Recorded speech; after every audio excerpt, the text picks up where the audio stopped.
ओम गणानां त्वा गणपतिगं हवामहे कविं कवीनामुपमश्रवस्तमं ज्येष्ठराजं ब्रह्मणां ब्रह्मणस्पतान् शृण्वन्नोतिभिः सीदसादनं श्रीमहागणाधिपतये नमः।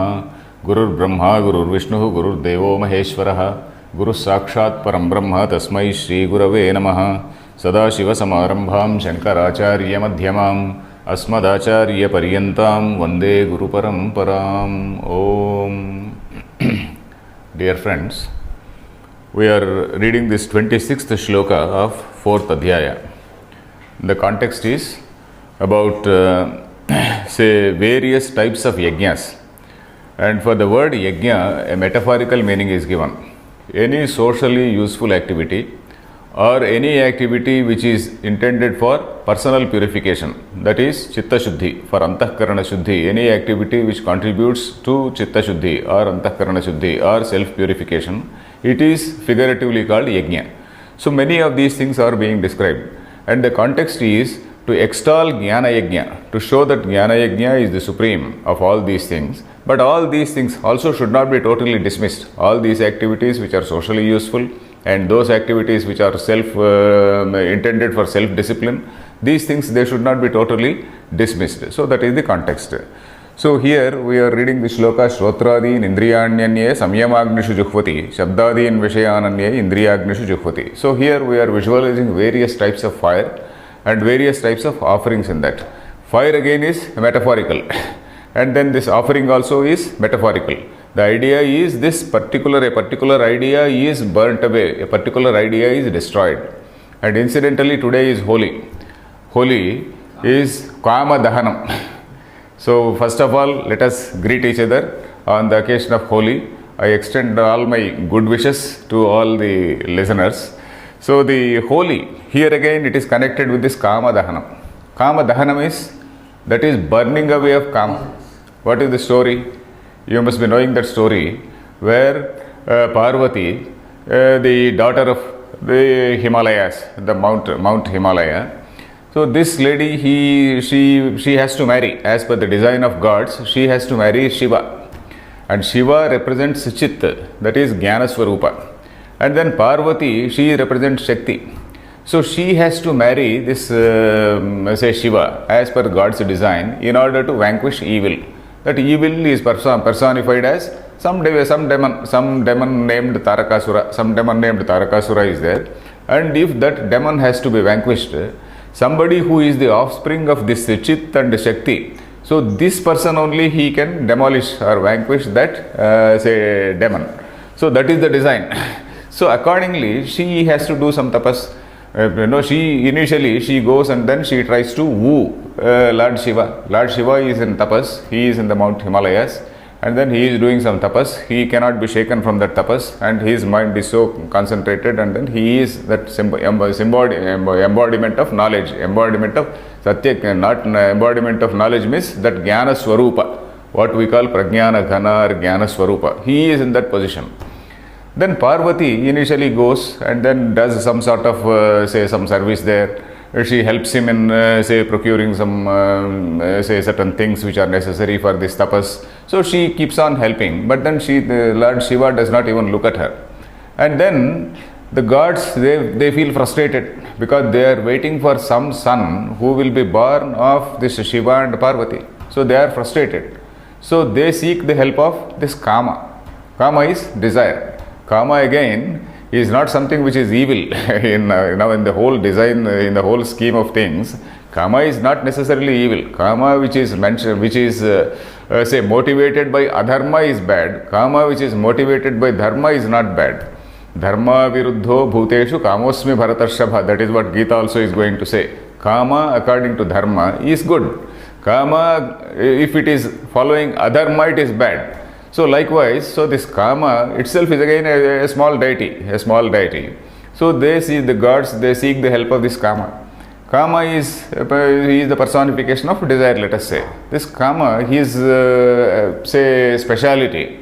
So he is the equivalent of Cupid, say, let us say in say the Greek mythology, there is a god called Cupid. Greek or Roman, I am not very sure. So there is a god called Cupid.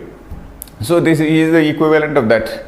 And the speciality of this kama is to see that two people, they fall in love. So then he goes for the assistance of Parvati, and then say right at the time of say Lord Shiva, he breaks his say that dhyana for some time. After all, a person who is doing tapas, he also has to break it sometimes, and then he has to attend to all other natural things. So when he just breaks it, at that time, this say Cupid, let us say Kama, so he shoots his arrows. Arrows means flower arrows on Lord Shiva, and then for a moment Lord Shiva is shaken. For a moment Lord Shiva he is shaken, and then he looks at Parvati and then looks at her rather amorously. So that is the thing. And then immediately he restrains himself. He realizes that there is something wrong. There's something wrong, and then when he looks around, then he sees this fellow hiding behind a tree, and this fellow also is afraid that Lord Shiva might finish him. So then Lord Shiva, he opens his eye, and then from his third eye, that Agni goes, and that third eye represents Jnana. So that Jnana Agni goes and kills that Kama. So Jnana Agni again, Jnana Agni kills desire. So that is again symbolic. Jnana Agni, it is the Jnana Agni which kills desire. So it is the Jnana Agni of Shiva which kills that Kama, which is the desire. And then Parvati also feels frustrated. She feels frustrated because of her that this Kama is frustrated. Kama is killed. So anyway, there is again a small story where say that Kama's he has got a wife also. That wife comes and then laments before Lord Shiva. Then Lord Shiva takes pity on her and then says, okay, for your sake, with respect to you, this fellow will be alive. And with respect to all others, he will not be alive. He will be unseen. But with respect to you, he will be seen. So some sort of concession he gives, and then say disposes them off. Then again Parvati realizes that this direct approach and then trying to court him is not the way. She also has to do penance. She also has to do tapas. She also has to grow to the level of the gentleman. So she does very serious tapas. Then again Shiva is pleased by her tapas. And then there is again a small story where he goes in disguise just to test her. He goes as a brahmachari just to test her. And then after testing her properly, then they get married. He agrees to marry her, and then they get married. The idea is the combination of Chit and Shakti. This is what is required for vanquishing the evil. So this is this Dahanam. Kama Dahanam is incidental there. Kama Dahanam is the topic today, and what we are seeing in this shlokas again is burning something or the other, burning something bad for the sake of self-purification. So that is it. So this shloka we read, I explained this shloka also. Shrotradin Vishayan Anye Sanyamagnishu Juhvati Shabdadin Vishayan Anye Indriyagnishu Juhvati. The first line represents the control on our senses which are going out. That is restraining the senses which are going out for sensory objects. Then the second line, Shabdadi Vishayan, while receiving these Shabdadi Vishayas, while receiving the incoming things, then again there is a restraint. So restraint in sending out our say Indriyas outside, and restraint in accepting things from outside. So these two things are described in this shloka. Let us read this bhashyam. Shrotradini Indriyani Anye Yoginaha Sanyamagnishu. Where is this verb? Kriya is missing. What does your text say? No, where is the verb? Shotradin Indriyanyanya Yoginaha Samyamagnishu. Oh, Juhvati we have to assume. Okay, Juhvati we have to presume.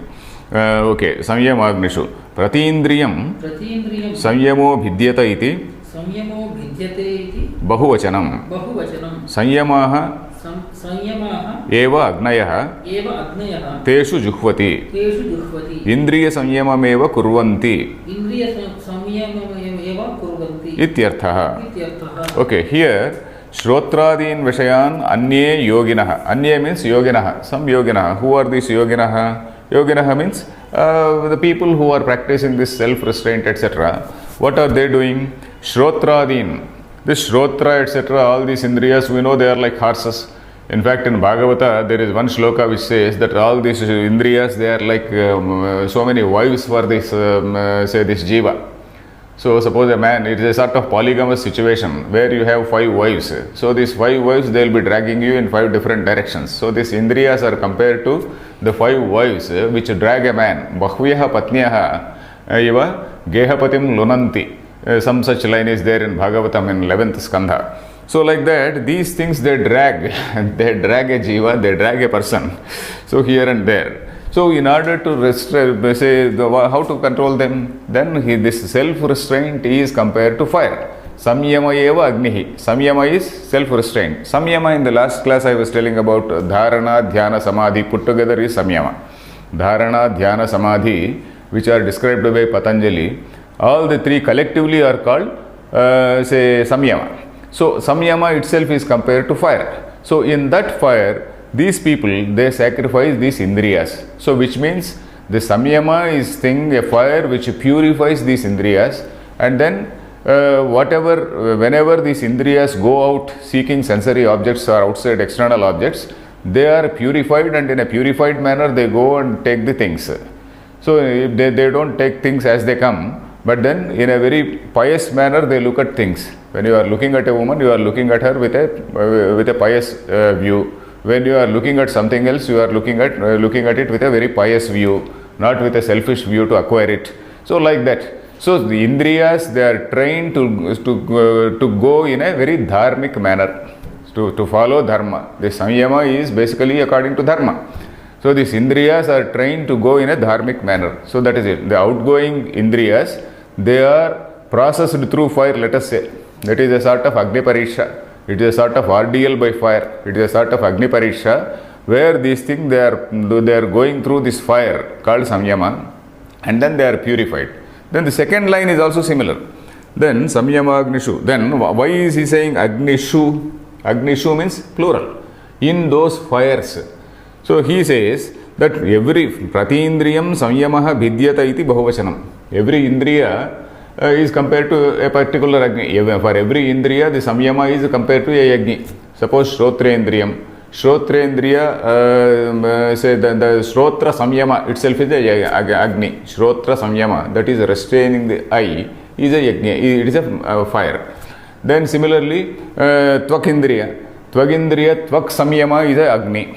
Then grana samyama. Grana samyama is something relating to smell. So that again is agni. Jihva samyama. Jihva is taste. Jihva samyama, restraining the taste. That itself is an agni. So these things, they are with particular reference to each and every indriya, a particular fire is described.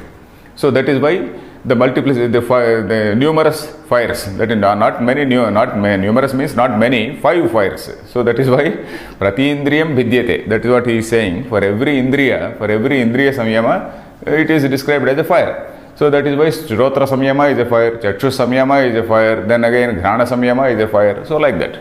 So then bahuvachanam. Samyama eva agnayaha teshu juhvati. In those fires, these indriyas, they are processed, and then these indriyas as though they are purified.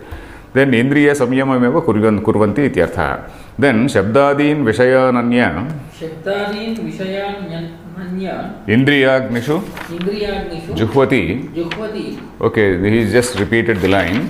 Indriyanyeva agnayaha teshu indriyagnishu juhvati. So in this case, the indriyas are compared to fire. Earlier it is the samyama which was compared to fire. In this line, the indriya itself is compared to fire, which means the indriyas themselves are purified. The indriyas themselves are purified, and you are receiving external objects through these purified indriyas. So that is it. So indriyanyeva agnayaha teshu indriyagnishu juhvati. What do they offer? Shrotradibihi aviruddha vishayagrahanam homam manyante. Shrotradibihi. So Shrotradibihi means by the organs like this organ of sight. Organ that is eye. Shrotra is ear. Shrotradibihi, by the organs like Shrotra. Tvak, Chakshu, Shrotra, Grana, Netra. So these are the things. Grana, Rasana. Tvak, Chakshu, Shrotra, Grahana, Rasana, these 5 are there.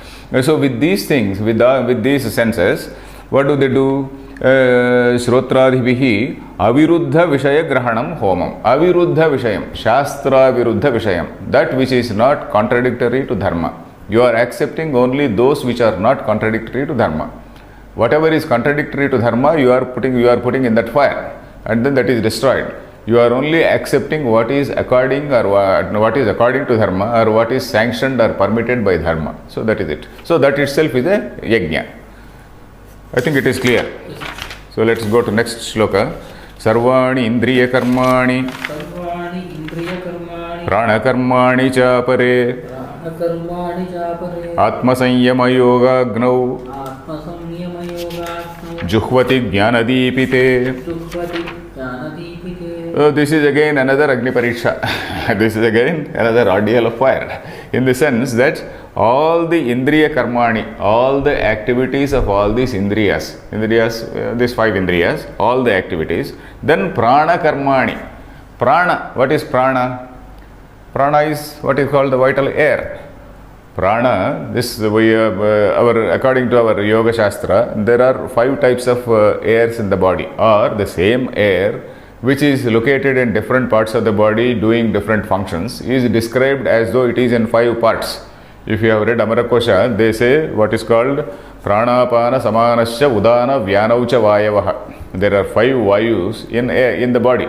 You must have heard this Prana, Apana. Even when you do this, before eating food, Pranaya Swaha, Apanaya Swaha, Vyanaya Swaha, Udanaya Swaha, Samanaya Swaha, you give ahutis to all these things, isn't it? Don't you? So like that, Prana, Pranopana Samanasya, Prana, Apana, Samanasya, Udana, Vyana. These five are supposed to be the 5 airs which are there located in the body in different parts of the body, depending on certain different functions. Prana is something, the air which looks after the upper portions of the body.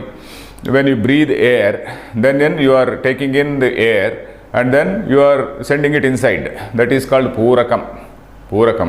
Then again, prana is located in Hrudi Prana. So in the upper part of the body is prana. Gude Apanaha. Again, Amarakosha again says, in fact, dictionaries give so much of knowledge. In fact, any dictionary, English dictionary also gives a lot of knowledge.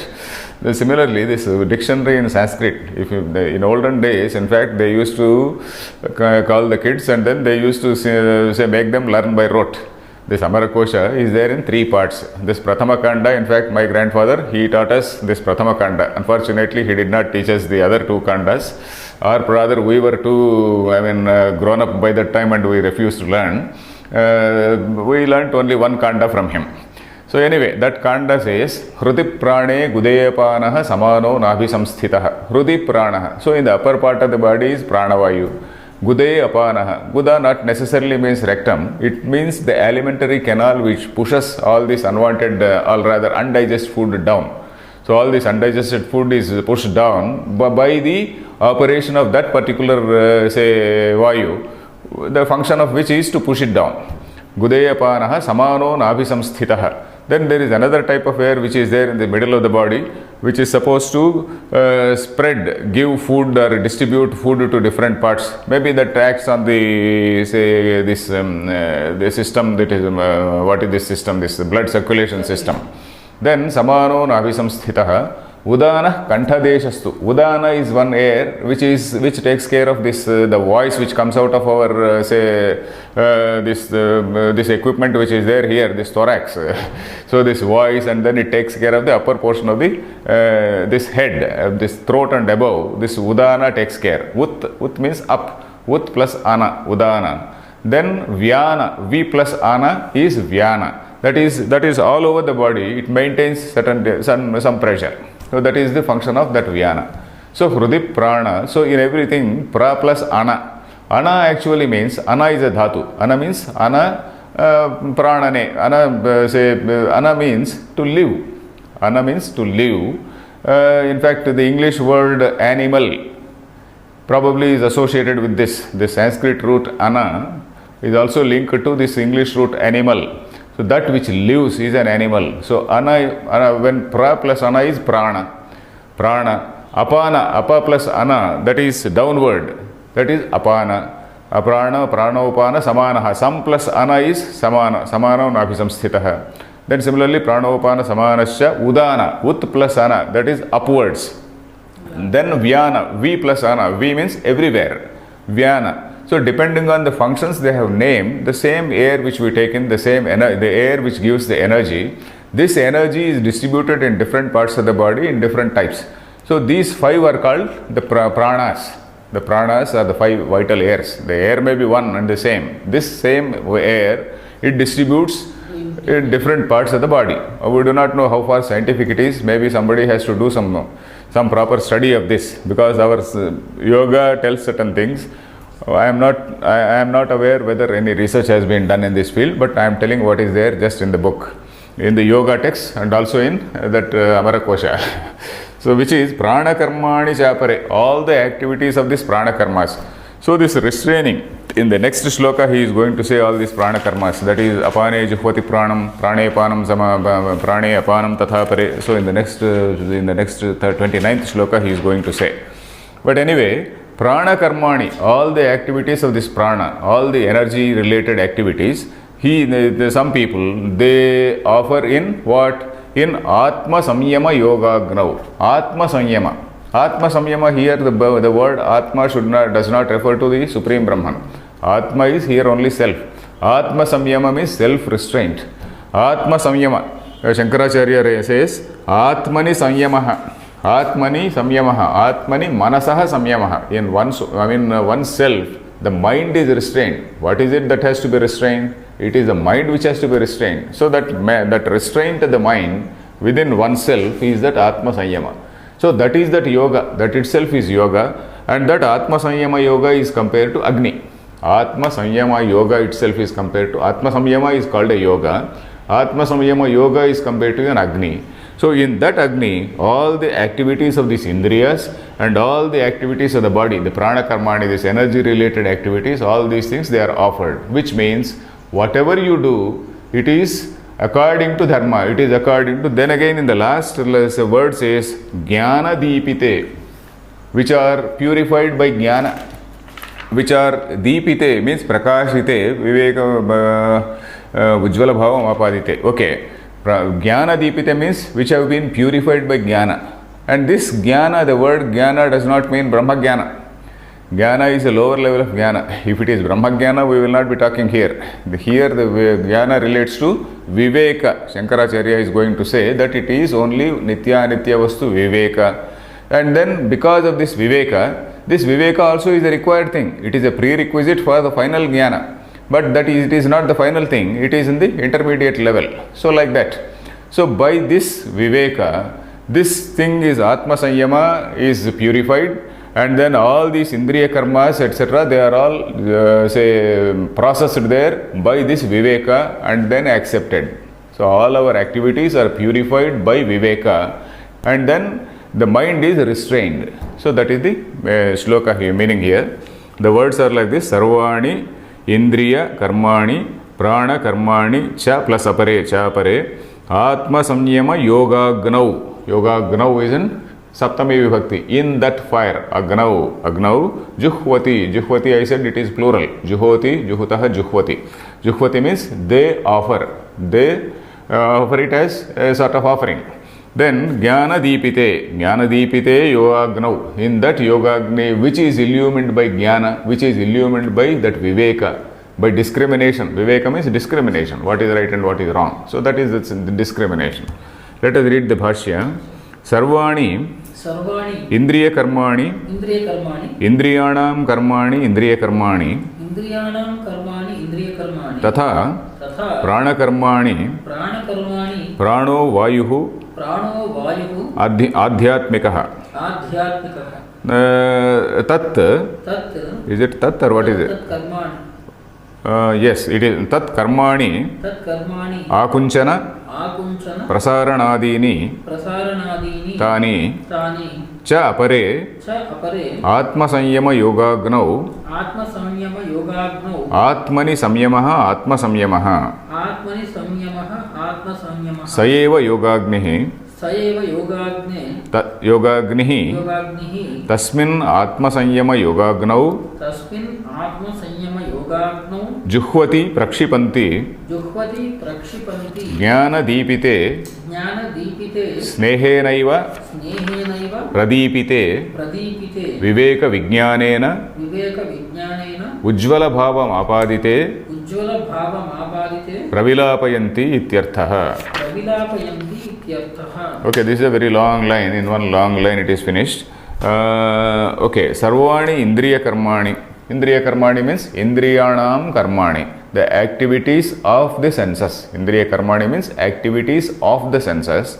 Then tatha prana karmani. What is prana? Pranaha vayuhu adhyatmikaha. Adhyatmikaha means nothing spiritual. Adhyatmika, we usually give a wrong meaning. Adhyatmika is not spiritual. Atmani is adhyatmam. What is there in one's body is adhyatmam. Whatever is adhyatmam is adhyatmika. Adhyatmam is something which is in the body or relating to the body. Adhyatmam is something relating to the body is that adhyatmam. That is called a tadhita pratyaya. So Vayu is something which is adhyatmikam, that which is there in the body. He is not talking about that external air which is not in the, he is not talking about Maha Akasha and air. He is talking about the bodily airs, the vital airs which are there in the body. Vayuhu adhyatmikaha tat karmani. What are these activities? Tat karmani means tasya karmani, vayoho karmani. That is the activities of that vayu. What are these things? Akunchana prasaranadini. Akunchana is just contracting. Prasaranam is expanding. Akunchana is contracting. Just I draw myself near. Prasaranam extending. Adi means walking, sitting, jumping. All these activities. Akunchana prasaranadini tanisha apare means some others. Atma Sanyama Yogagnau. Then he is explaining that Atma Samyama. Atmani Samyamaha, Atma Samyamaha. Atmani, in one's own self. Samyama means restraint. Restraint of what? Samyamaha Manasaha. Samyama of the mind. In one's own self, the mind is restrained. So that is that Atma Sanyamaha. And Sayeva Yogagnihi. And that the Samyama itself is Yogagni. That Samyama is comparable to a Yogagni. And in that Yogagni, Tasmin Atma Sanyama Yogagnau, Juhvati Prakshipanti. Juhvati means they offer.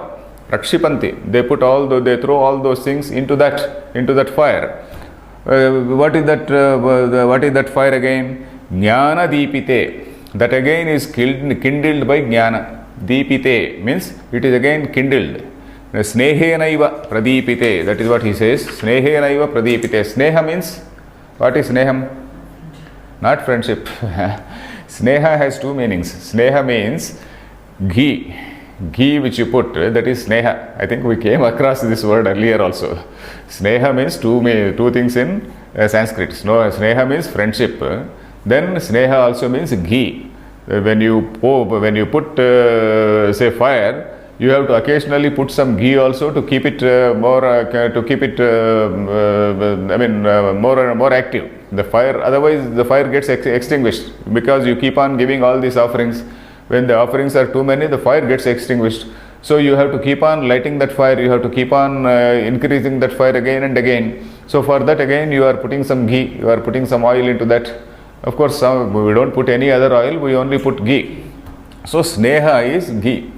From that word only snigdha comes. Snigdha, it also means slightly oily. Snigdha. Snigdha mushnam cha bhojanam we say. Snigdha mushnam cha bhojanam means a slightly oily food we are supposed to eat. Of course, the doctors, they don't recommend. But in olden days, that snigdham, not exactly oily, along with ghee. Snigdham mushnam cha bhojanam, a person is supposed to eat. Whatever food we eat should be slightly hot, not very hot, slightly hot. And then it should also have some ghee, snigdham ushnam. So that is what was prescribed. Anyway, snehenaiva pradipite. So it is as though it is kindled by sneha. It is kindled by ghee. Snehenaiva pradipite. Then viveka vijnanena ujjvala bhava mapadite. What is that ghee? Viveka vijnanam. Viveka vijnanam means that is the discrimination of what is right and what is wrong. Nitya Vastu Viveka is one thing which we should not forget. In the sadhana chatushtaya sampatti, the first step is Nitya Vastu Viveka. So what is correct and what is not correct, what is the right thing and what is not the right thing, what is the Nitya, what is the eternal thing and what is the ephemeral thing. So this type of discrimination one has to have. It is Shastra, of course, it teaches again and again. But before that you are supposed to have done some preliminary homework. So that is by study of Dharma Shastras and whatnot. So that is it. Viveka Vijnanena Ujjvala Bhavam Apadite. When you put some ghee into the fire, what happens? Again it comes up in a very big, big flame comes up. Suddenly a big flame comes up. That is Ujjvala Bhavam Apadite. Then in that thing, they do this Juhvati, Pravilapayanti. So they just see that all your activities are purified. All your activities are not exactly totally burnt out. It is purified. Fire does three things. One is purification, burning away all unnecessary things, and giving you knowledge, giving you light. Light means knowledge. So metaphorically we are speaking. So that is it. Next shloka. This shloka is clear? Yes, sir. Okay. In this shloka, of course, Madhusudana Saraswati has written a lot about this samadhi and whatnot. Madhusudana Saraswati is one commentator who is very fond of Yoga Shastra. So in this chapter, in this particular prakarana, he has written so many things from this Patanjali Yoga Shastra. So anyway, we let us not go into that. Let us read the next shloka. Dravya yajñās tapo yajñāh yoga yajñās tatha pare swadhyaya jnana yajñāscha yatayas samchita vrataah. So again he is coming to Dravya yajñāh, tapo yajñāh, different types of yajñāh. So this Dravya yajñāh, it is actually, it does not mean, it is not the plural of yajña. Dravya yajñāh means those who do Dravya yajña are referred to as Dravya yajñāh. Dravyameva yajñah yesham te Dravya yajñāh. So that it is a sort of, it is called Bahurihi. You know what is a Bahurihi Samasa? Bahurihi Samasa I also explained sometimes. Bahurihi Samasa is, somebody, you say somebody Pitambaraha, one who is wearing that yellow shirt. One who is wearing that yellow shirt is, say, somebody else. One who is wearing a yellow shirt, it does not directly describe a man, describe a person. So it describes in a different way. The person referred to is some third person. Anyapada pradhanyo bahurihi. So the other person, say Pitambaraha, some Krishna, suppose say Pitambaraha Krishna. Krishna is not directly mentioned, he is mentioned as Pitambaraha. So like that. So here you see this word Dravya yajñāh. Dravya yajñāh tirtheshu dravyam yajña buddhya kurvanti te dravya tirtheshu dravya viniyogam yajña buddhya kurvanti ye te dravya yajñāh. Those who do this by spending of money for good persons, they are called Dravya yajñās. Dravya yajñāh, tapo yajñāh, they are not referring to yajñās, they are referring to the people who do this yajñās. So all these words in this shloka are in Bahurihi Samasa. That we have to note. Dravya yajña is not the plural for yajña, it refers to the people who do Dravya yajña. So this shloka means like this: Dravya yajñāh, tapo yajñāh. Dravya yajñāh is those who spend money for good deeds, for various types of good deeds that he is going to explain. Tirtheshu dravya viniyoga he is going to say, I will again explain. So Dravya yajñāh. We have seen one type of, what is that yajña? Daiva yajñāh. Daiva yajña is, say, in fact, in Madhusudana Saraswati's Vyakhya, there is a very good note. Daiva yajña is called Antarvedi. Antarvedi is, there is a yajña vedi. Whenever you do this yajña, there is some sort of pedestal which is built.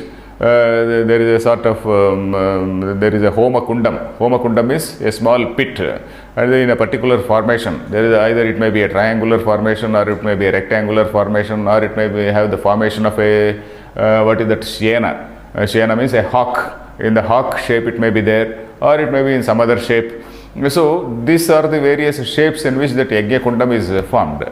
Then whatever danas you are doing near that Vedi, it is also called Yajna Vedika, Yajna Vedi.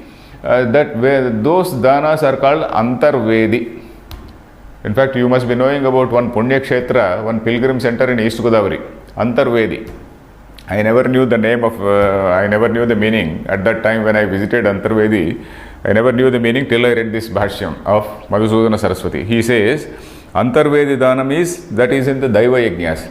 All these other Danams they are called Bahirvedi Danams. That is, what are these Danams?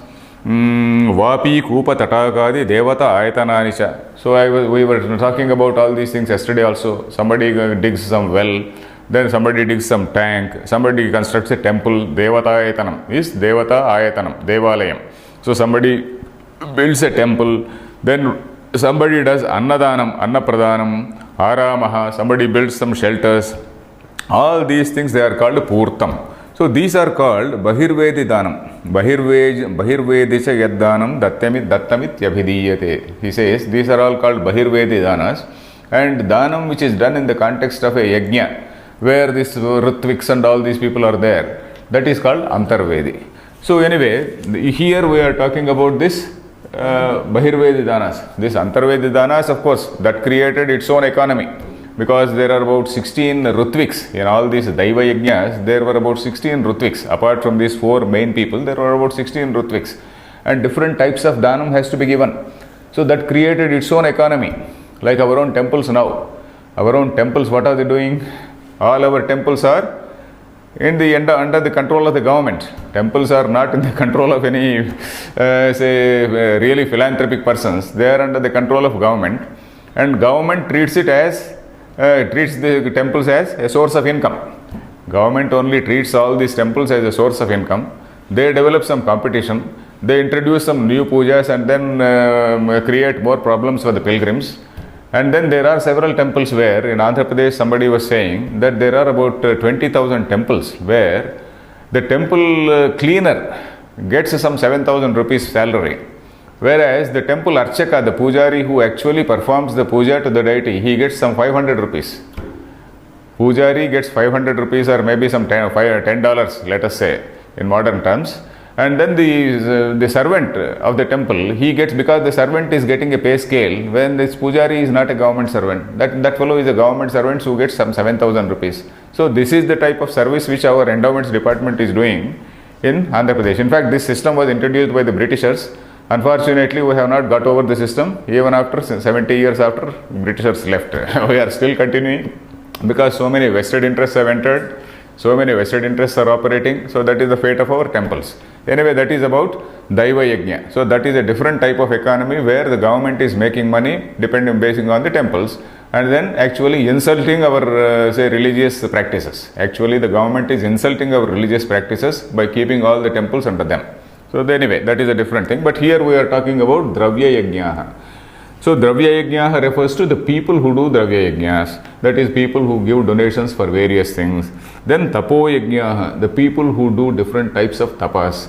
And that tapa again he is going to explain. I will not explain right now because it is there in the Bhashyam. Then again Yoga Yajnaha, the people who are doing this yoga, the practice of yoga itself as a yajna. Yoga is a method of self-purification. Yoga, this Ashtanga Yoga, there are 8 different stages in that. So all these 8 different stages, they are basically for self-purification and for concentration of mind and for attaining that samadhi. The ultimate step is samadhi. So that is it. Yoga Yajnaha. Tatha Pare. Pare means others. Then Swadhyaya Jnana Yajnascha. Swadhyaya is one type of yajna. What is Swadhyaya? Swadhyayo Adhyetavyaha. You and I, we are supposed to study, jolly well supposed to study our whatever is our particular adhyaya, whatever has been assigned to us by our ancestors. If you are a Rigvedi, you are supposed to study Rigveda. If you are a Yajurvedi, you are supposed to study Yajurveda. So like that, till our grandfathers, all the people they studied. So maybe in the last 100 years or so, a lot of change has come. And then we have forgotten all those things. So, Swadhyaya, Jnana Yajnasya. Jnana Yajna, here we are not referring to that ultimate Jnanam, because that ultimate Jnanam, it has been described in an earlier shloka. So, here that is why for Jnana, Shankaracharya gives the meaning Shastra Jnana. Shastra Jnana, only a theoretical understanding. So, this theoretical level is different and real realization is different. When that internal transformation comes really, then that is real Jnanam. So far as you know, so far as you are able to quote all the Vedas, so far as you are able to recite all these shlokas and whatnot, this is only a superficial understanding. It is only a sort of theoretical understanding which has not given rise to any sort of internal transformation. It is only when one transforms himself, only when one loses his identity, gradually this identity has to weaken and then it has to die. So only then a person can be called a jnani. So that is the state. So that is why here this jnana yajna does not refer to people who are enlightened. Jnana yajna refers to people who are knowledgeable, who are scholars. So only that level. Jnana yajnascha yatayaha samshitavrataha. Yatayaha is plural for yati. Yatihi yati yatayaha. The yatayaha samshitavrataha. Those whose activities, whose vrata has been sharpened, samshita, samyak shitani, tikshni krutani. That is, those whose practices have been so purified, they have been walking as though on a razor's edge. We know the expression razor's edge. Samshita, tikshni kruta, that which has been sharpened, as though they are just walking on a razor's edge. Their activity, their style of life is as though it is something like an agnipatha or something like a razor's edge, walking on a razor's edge. So they are leading such pure lives. So that is the meaning here. So dravya yajna, those who do dravya yajna, tapo yajna, those who do tapo yajna, yoga yajna, those who practice yoga, then those who study this Svadhyaya, and those who theoretically study so many books and so many books does not mean history, geography and all that. Study Vedas, study Upanishads. So that is it. Jnana yajnascha yatayaha samshitavrata. All these people, they are not dismissed. All these people, they are also doing some good thing at their own level, because all people will not be in the final stage of jnana. People are in different stages, but all these people are in the right path. So that is what it means. Let us read the Bhashyam. Dravya yajnah tirtheshu dravya viniyogam yajna buddhya kurvanti ye te dravya yajnah. So it is referring to people. You can clearly see kurvanti ye te dravya yajnah. Te, those who do. They are called dravya yajnah. That is, tirtheshu dravya viniyogam yajna buddhya kurvanti. So tirtheshu, in the tirthas. Tirtha again has two meanings. Tirtha, that is called a punya tirtha. You go to Kashi, you go to Gaya, you go to Prayaga. They are supposed to be very, very ancient punya tirthas. All these ancient punya tirthas where you are supposed to give some dana.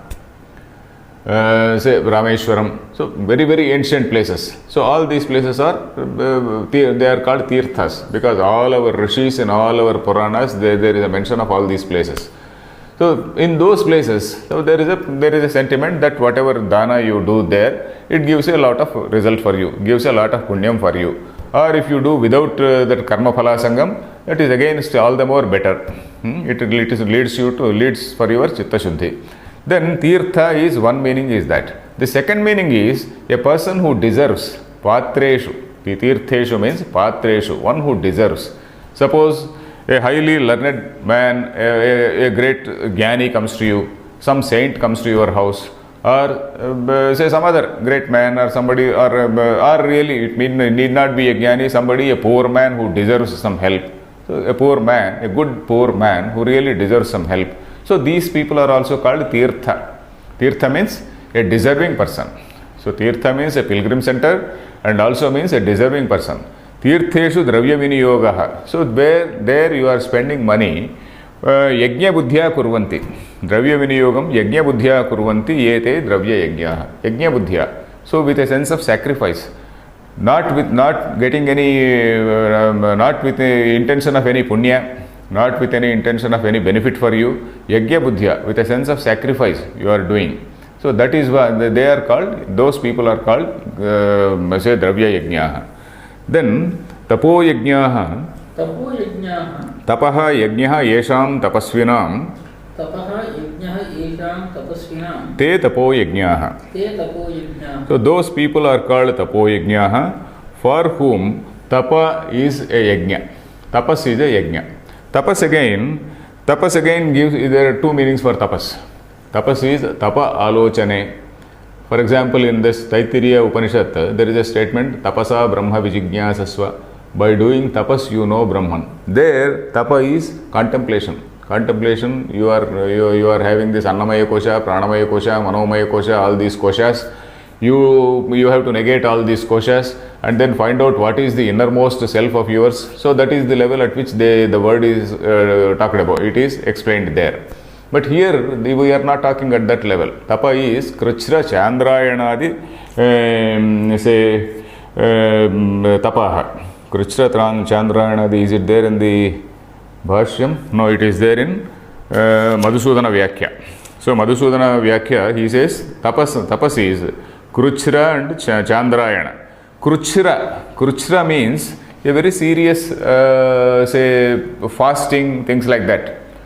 Kruchra is something which is a difficult thing which, say, involves a lot of, say, physical strain. So that is a Kruchra Yajna. Kruchra Tapa. Chandrayana again is something similar. Chandrayana, Chandrasya Ayanam. Chandrayanam. The moon's path, the moon's course. The moon, there is a waxing and waning of the moon. The moon, from the day 1 till the 15th day, there is called the waxing of the moon. Today, of course, today is Purnima. Today is the full moon day. Then again, you go to for 15 days, it comes down slowly and it becomes a new moon day. So, from day 1 to the full moon day, and then from full moon day to down. So, this is called Chandrayanam. That is from slowly starting slowly and then full moon and then again waning. So that is it. So what is this vratam? What is this tapas? So on the first day they take only one morsel of food. One morsel means not a big morsel, only one mouthful. One mouthful of food. That is all. You must have heard about this Chandrayana Vratam. Chandrayana Vratam, for example, there was one Swamiji called Karapatra Swami in North India. He is very, very well known for eating only one morsel of food per day, and he wrote so many books. Karapatra Swamiji, if you even Google in Google, you will get that name, Karapatra Swami. So he has written several books, a very enlightened Swamiji, who was eating only one morsel of food. He was taking in the hand and then only one morsel of food per day. So like that many people were there. So so one day, the first day you start with one morsel of food, only one, whatever you can swallow, whatever you can bite and chew, whatever you can bite and chew. So that is only one morsel of food. That is starting with from first day. Then like that it grows on second day 2 morsels, third day 3 morsels, like that 15th day 15 morsels of food. Then again come down and then slowly reduce, and then on the final day only one morsel. So this is called Chandrayana. So this is one type of Chandrayana. Another type of Chandrayana is you start from Purnima, then again end with next Purnima. That is start with Purnima and then reduce and then go to one morsel and then again go to 15 morsels. So there are 2 types of Chandrayana. Anyway, whatever it is, this is called Chandrayana. So these types of things, penances, are called tapas. Tapas, which is meant to maybe purify the body, may be there, but purify the inner self. Purify the inner self, because when you are abstaining yourself from food, naturally you will have some nobler thoughts. You will start thinking about the supreme reality. So it is actually a facilitating base. It is actually a facilitating level which enables you to think about certain better things in life. So that is it. When you are fasting, naturally you will not think about some bad things. You will think about some better things. So that is it. Then tapoyajñāha. Okay, tapoyajñāha, tapaha eva yajñaha yesham tapasvinam te tapoyajñāha. Tapas is yajña. Tapas is treated by them as yajña. So they are called tapoyajñāha. Then yoga yajñāha, pranayama, pratyāhārādi lakṣanaha, yogaha, yajñaha yesham te yoga yajñāha. So yoga yajña. Yoga is called yajña here. Yoga is that itself is a fire in which all your impurities, mental impurities are eliminated. So what is this? Pranayama, pratyahara. Pranayama, pratyahara, etc. They are the first 5 steps in yoga. So there are 8 steps in yoga. We talk about the Ashtanga yoga. Yama, Niyama, Asana, Pranayama, Pratyahara. These first 5, they are said to be the physical level. The next 3 level, Dharana, Dhyana, Samadhi, they are at the mental level. Dharana, Dhyana, Samadhi, they are at the level of the mind. That is a question of restraining the mind. The first thing is, the first 5 are restraining the body. The basic underlying philosophy is that if you restrain your body, you can restrain the mind. So that is the thing. This Yama, of course, there are some definitions for all these things in Patanjali Yoga Darshana. Patanjali Yoga Darshana, if you see, self-restraint of different types. Pranayama, we will also see what is this pranayama in the next shloka. Say pranayama is pranasya ayamanam. Ayamanam means stretching. Prana is that vital air. The air we take in is prana. Then ayamanam. Ayamanam means stretching.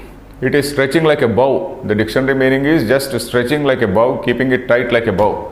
That is, you sit and then slowly inhale. Inhale, make your lungs full and then keep like that. So that is prana ayama. Just stretching that air within yourself. That is pranasya ayamanam, that is stretching, that is it. Then pratyahara is withdrawal from various things. Withdrawal from various things, that is called prati plus ahara, pratyahara. Withdrawal from various things is pratyahara.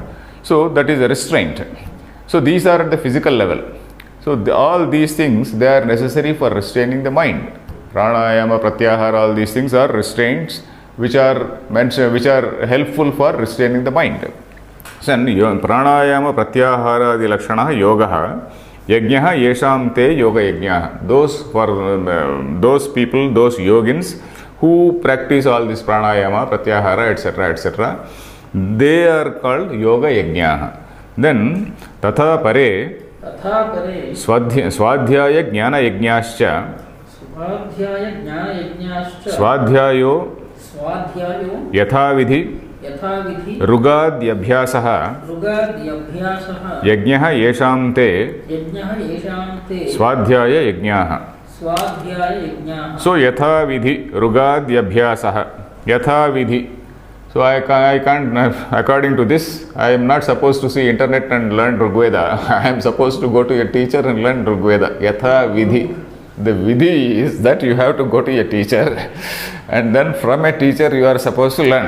I am not supposed to go to a bookstall and take a Rigveda book and then pronounce it in my own manner or go to internet and pronounce it in my own manner. I am supposed to go to a teacher who can clarify my doubts, who knows what is a swara, and when the swara changes, how the meaning changes. A guru means not only a guru who has learnt it by rote, somebody who really knows the meaning of the Veda. So of course such people are also becoming rare. Such people are also very rare nowadays. Of course there are several people who know the Veda by heart. They can also recite very effectively, but very few among them really know the meaning of the Veda. So anyway, yatha vidhi, the meaning of yatha vidhi is that you have to do some guru upasadanam. You have to go to a guru and then rugadyabhyasaha, Rigveda. This is only received. We are talking yatha vidhi only with reference to Veda, Vedic study only. Of course, Gita, etc. you can learn through internet. You can learn through, say, you can go to a library. You can pick up some cassettes. You can pick up some CDs, and then you can learn. But then Veda is supposed to be learned in a particular prescribed manner. So Rug Adi Abhyasaha, Rug plus Adi, Rugadi, that is Rigveda, whether it is Rigveda or if your Shakha is Yajurveda, you learn Yajurveda, Samaveda, whatever it is.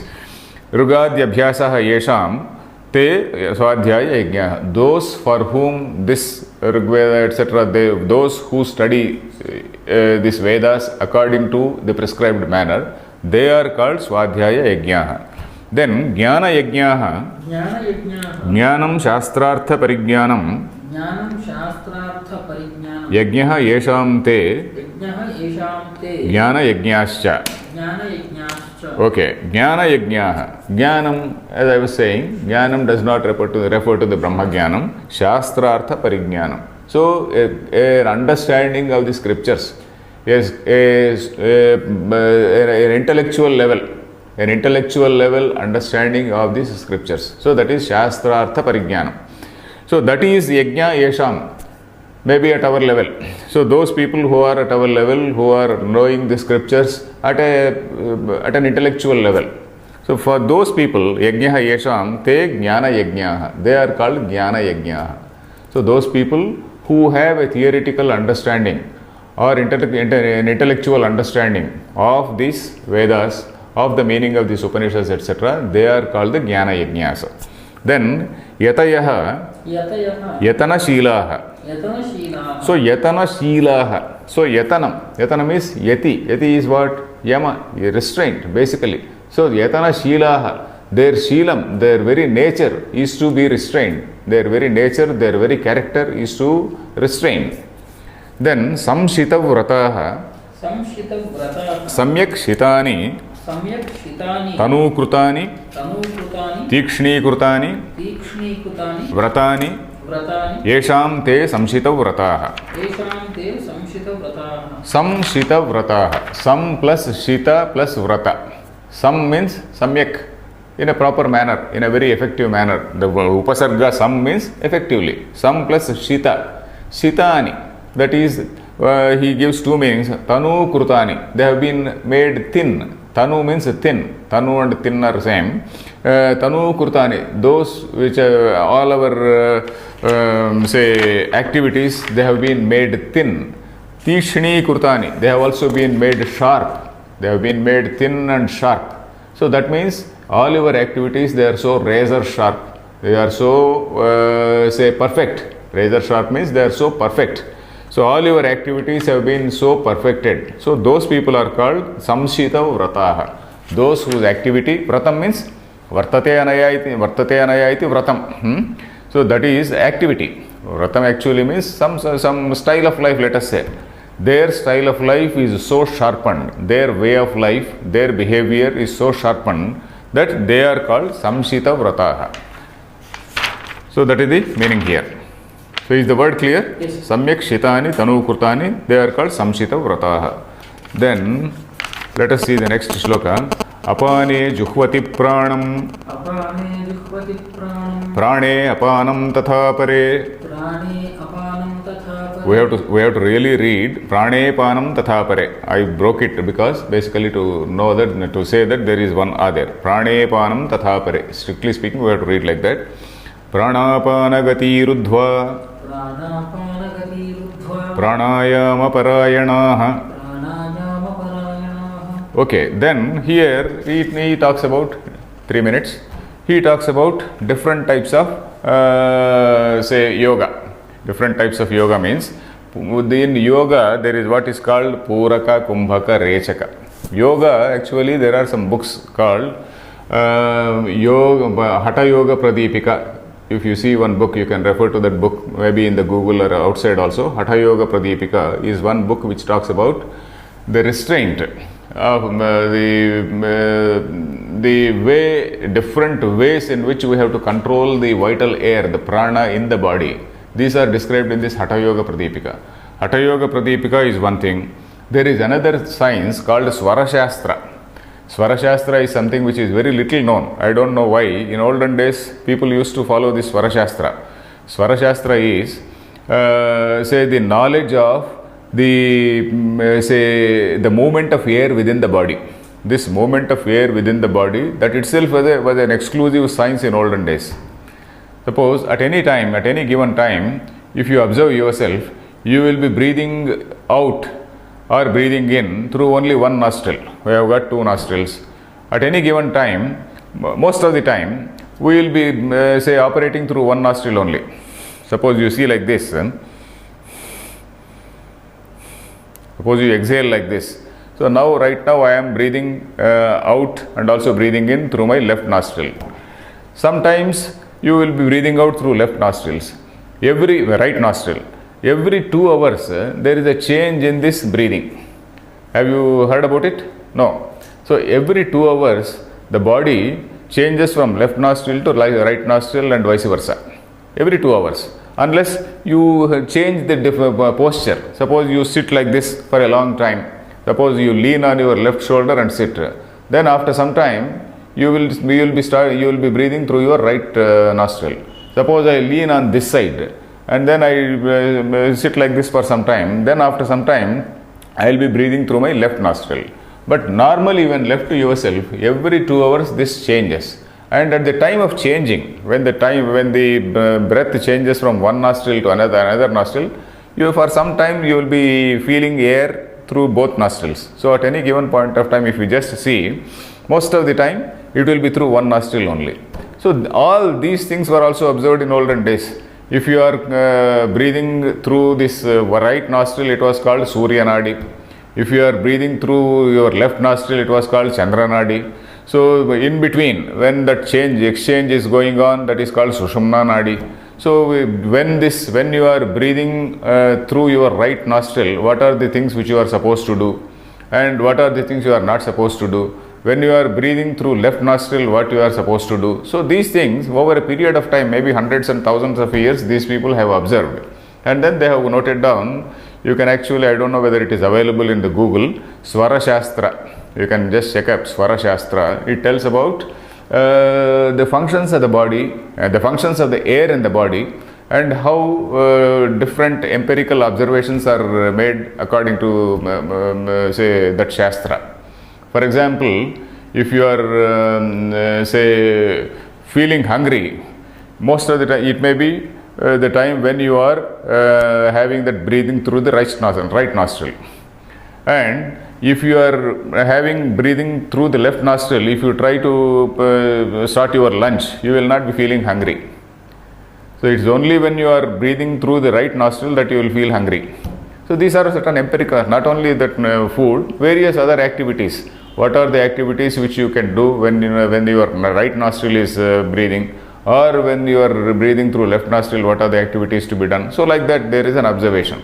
So this Swara Shastra is one thing which is there. Then Hatha Yoga Pradipika, which is there. And Hatha Yoga Pradipika, if you read, that is toughening the body. It is almost very close to, say, this Shaolin exercises. You must, if you have seen these Chinese movies again, they talk about breath control. And some of these mudras, you know what is a mudra? Some of these mudras, they are also close to the mudras which we do in the pranayama.